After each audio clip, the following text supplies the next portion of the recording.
A paz do Senhor, irmãos.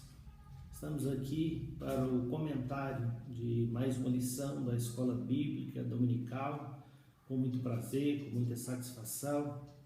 A nossa lição de número 6 é a que nós vamos comentar hoje. O tema do trimestre, como os irmãos já sabem, é Igreja eleita, redimida pelo sangue de Cristo e selada com o Espírito Santo da promessa. O título da lição de hoje é A condição dos gentios sem Deus. A condição dos gentios sem Deus. Como sempre fazemos, vamos iniciar indagando acerca do título da lição, né? A condição dos gentios sem Deus. Quem eram os gentios e quem são os gentios hoje?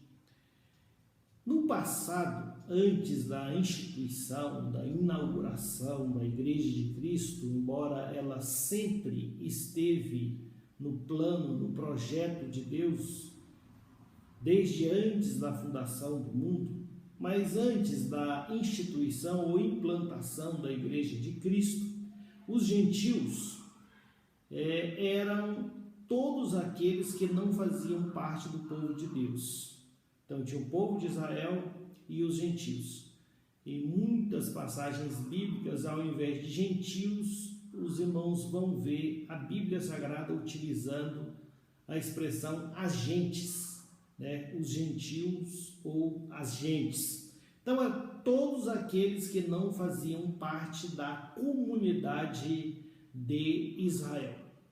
Mas com a chegada da Igreja de Cristo, com a implantação, instituição da Igreja de Cristo, a concretização desse plano de Deus chamado Igreja, temos aí uma nova diferença, né? Temos um terceiro povo. Antigamente só era Israel e os gentios.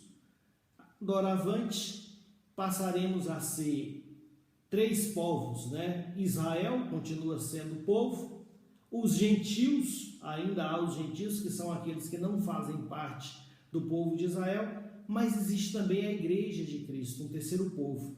E a Igreja de Cristo é formada por todos aqueles, independentemente de serem judeus ou gentios, que aceitam a fé, que professam o nome de Cristo. Então passa a fazer parte da Igreja de Cristo. Então hoje basicamente existem três povos: os judeus, os gentios e a Igreja de Cristo. Então já está situado quem eram os gentios. E nós, por natureza, éramos gentios.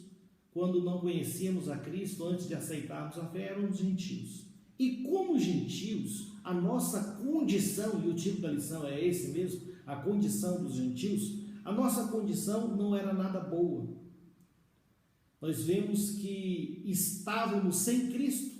Na própria leitura bíblica em classe, nós vamos ver, destrinchando os versículos ali, nós vamos ver que, primeiro, estávamos sem Cristo, porque os gentios, eles servem aos mais diversos deuses pagãos, né? Ainda hoje é assim. Os gentios servem diversos deuses, ainda que eles possam falar que não são deuses, mas são deuses. Tudo aquilo que toma o lugar de Deus, o Deus verdadeiro, também se constitui Deus. Então tem o Deus riqueza, o Deus sensualidade, e tantos outros deuses que existem hoje. Até as pessoas, né, podem se tornar o seu próprio Deus. Então os gentios, eles servem a diversos deuses, a deuses pagãos. Eles estão perdidos, eles estão sem Cristo, apartados de Deus. Então essa é a condição, uma das condições dos gentios. Outra, separados de Israel. Eles não fazem parte da igreja e também não fazem parte de Israel. E por não fazerem parte de Israel, não são descendentes de Abraão. Não são descendentes de Abraão. E aí já vem a terceira condição. São estranhos ao concerto da promessa, ou aos concertos da promessa. Não há promessa para aqueles que são gentios. Então nós, enquanto gentios, não estávamos alcançados pela promessa feita a Abraão. Não éramos descendentes de Abraão, por não sermos judeus e também não fazíamos parte da igreja. Não fazíamos parte da igreja e, portanto, estávamos sem a possibilidade de alcançar as promessas. Por fim, estávamos sem esperança e sem Deus. Não tínhamos esperança alguma, porque quando se está no mundo não há esperança. A esperança está em Cristo. E Israel também tem a sua esperança. Mas quando os gentios, enquanto gentios, não fazem parte da igreja de Cristo, tampouco da comunidade de Israel, significa dizer que eles não têm Deus, que eles não têm esperança. Então essa era a nossa condição, a condição dos gentios. O textuário da lição diz assim: portanto, lembrai-vos de que vós, noutro tempo, éreis gentios na carne, e chamados incircuncisão pelos que na carne se chamam circuncisão, feita pela mão dos homens. Então o que nós vemos aqui? Que no outro tempo, ou noutra época, nós éramos chamados, nós éramos gentios e chamados incircuncisão ou incircuncisos. Os irmãos vão ver essa expressão na Bíblia Sagrada. Todo aquele que não fazia parte da comunidade de Israel era taxado de incircunciso. Davi, quando foi confrontar o gigante Golias, ele fala: quem é este incircunciso? Ou seja, ele não foi circuncidado, ele não faz parte do povo de Deus. Ele não pode estar afrontando um povo superior, que é o povo de Deus. Então, essa era a nossa condição, a condição de incircunciso. E o povo de Israel era o povo circuncidado. E a lição vai falar sobre circuncisão, e nós não podemos deixar de falar sobre circuncisão. O que é circuncisão? Circuncisão é uma cirurgia que consiste na retirada do prepúcio do órgão genital masculino. Então é o corte da pelezinha, que muitas vezes recobre ali a glande, e ela é tirada. Isso daí é a circuncisão. É uma cirurgia que até hoje existe, a cirurgia, e é até comum a cirurgia em caso de fimose. Mas no passado, isso daí era feito de uma forma bem precária, muitas vezes com pedra, faca de pedra. Então era uma operação bem dolorosa mesmo, pela qual o homem passava, todo macho passava.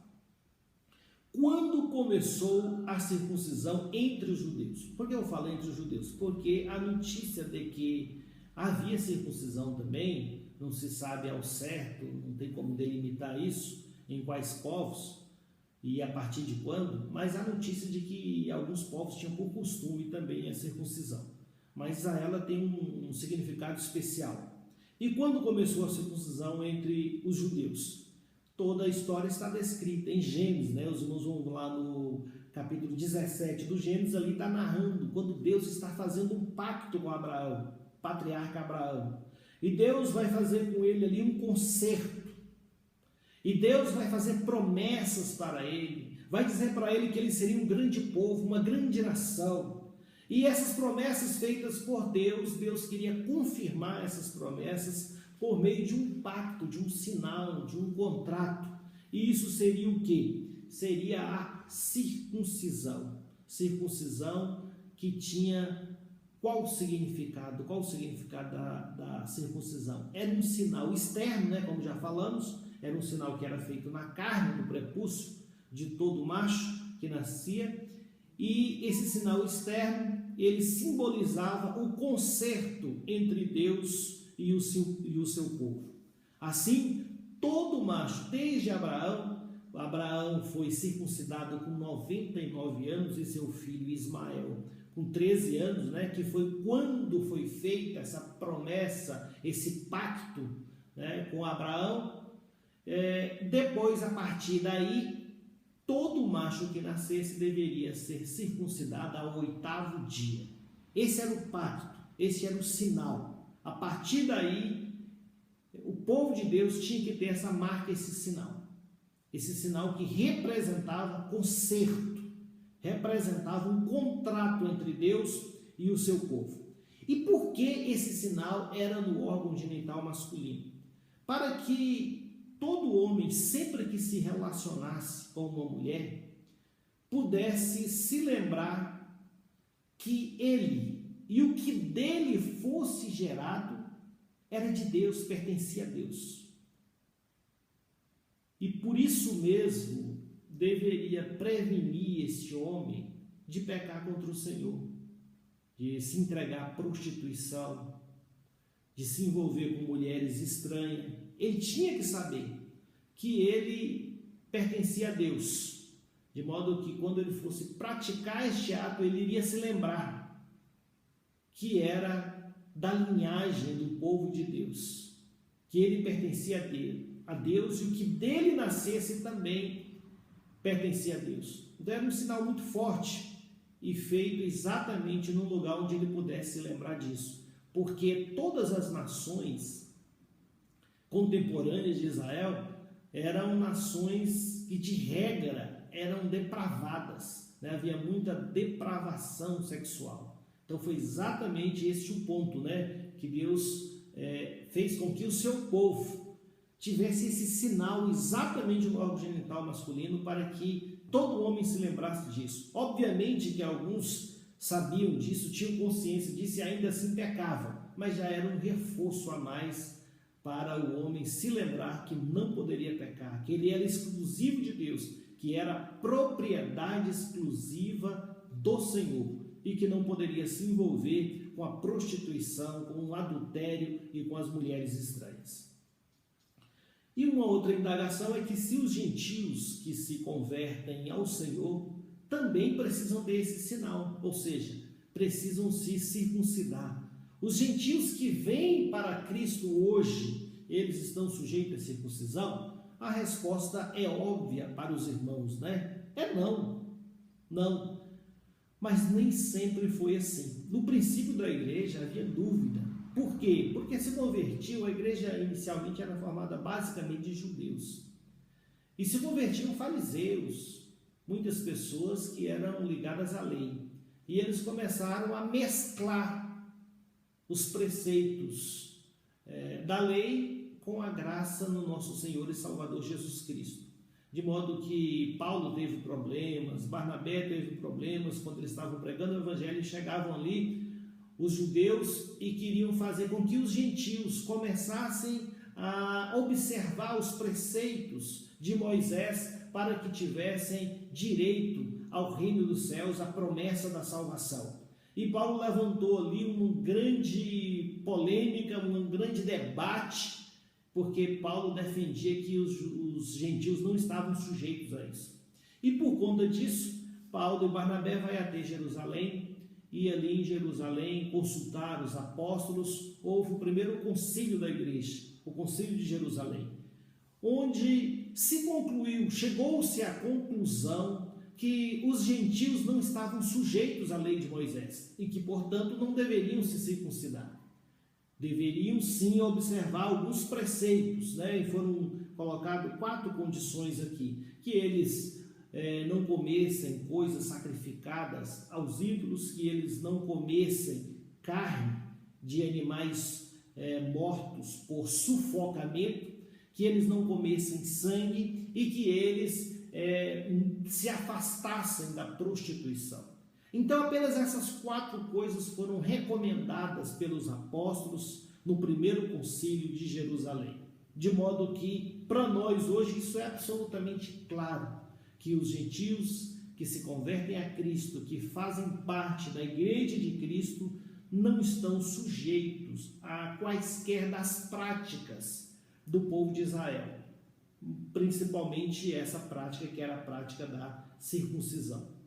E ouvindo alguns irmãos por aí, eu vejo que os irmãos perguntam: nós temos que nos circuncidar? Não, obviamente que não. E os israelitas devem circuncidar? Eles falam: sim, os israelitas devem circuncidar. Na verdade, os israelitas, se eles se circuncidarem na atual dispensação, eles não vão ser salvos por conta disso daí. A verdade que é que o antigo sistema ele desapareceu. Os israelitas também dependem de Cristo e devem aceitar o evangelho para ter acesso à salvação. Então todos hoje devem vir a Cristo, e todos hoje, na verdade, em vindo a Cristo, estão dispensados da circuncisão. A nova condição dos gentios que vieram a Cristo. Qual é a nova condição? Nós falamos da condição passada dos gentios, agora nós vamos falar da condição presente dos gentios que vieram a Cristo Jesus. Em primeiro lugar, nós agora somos considerados enxertados em Cristo Jesus. Nós éramos considerados zambujeiro e fomos enxertados na oliveira verdadeira. E o que é o zambujeiro? Nada mais é do que uma oliveira brava. Essa oliveira brava foi enxertada na oliveira verdadeira, de modo que a seiva e a raiz de Cristo, Cristo é a nossa raiz, e corre por nós a seiva do nosso Senhor e Salvador Jesus Cristo. Nós estamos nele enxertados. Essa é a nossa condição hoje, a condição de enxertado. Nós estamos unidos intimamente com o nosso Senhor e Salvador Jesus Cristo. Percorre em nós a seiva de Cristo Jesus. Aleluia! E é por isso que muitos que cantam, louvam, diz que agora a nossa condição é essa condição de zambujeiro bravo enxertado na oliveira verdadeira, que é Cristo Jesus. E por isso é que nós damos bons frutos, porque estamos enxertados no nosso Senhor e Salvador Jesus Cristo. Também hoje, nós agora somos chamados povo de Deus. Antes não éramos chamados povo de Deus, o povo de Deus era Israel, mas nós passamos a ser chamados povo de Deus. Aleluia! Paulo, escrevendo aos Romanos, ele cita Oséias, onde está escrito: chamarei meu povo ao que não era meu povo. Chamarei meu povo ao que não era meu povo. E amada a que não era amada. Então Deus no passado chamava Israel seu povo, e a nós não chamava povo de Deus, porque éramos gentios, mas agora Deus nos chama de povo seu. Aleluia, glória a Deus. Nós somos povo de Deus, o povo adquirido, a nação santa. Aleluia, louvado seja o nome do Senhor. Outra condição que agora temos como gentios é que nós somos filhos de Deus. Aleluia, povo de Deus, oliveira brava enxertada em Cristo e filhos de Deus. Aleluia. É o que nós lemos em João, no capítulo 1, versículos 11, 12 e 13.